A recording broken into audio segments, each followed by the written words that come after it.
In a world where children face daily struggles, there's a bright light called isang lapis, isang papel, unang baitang para sa kinabukasan. Since po nang dumating ako sa Dao Elementary School, naririnig ko na po yung Lapis and Papel Foundation na advocacy ni na Mrs. Lat at saka po ni Maristela Lat. Hello po sa family po ni Ate Maris. Thank you po. Napakapalad po namin dahil po nabibigyan niyo pa po kami ng mga school supplies, pagkain.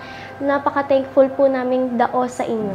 Maaari pong maubos yung learning kit, pero yung pong inspirasyon, yung pong saya na naiiwan sa mga bata, for me, it's the legacy. Isang lapis, isang papel, unang baitang para sa kinabukasan is more than an initiative.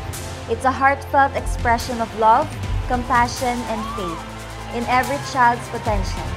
As we extend our hands to support these young hearts, we craft a narrative of hope, one pencil and one paper at a time.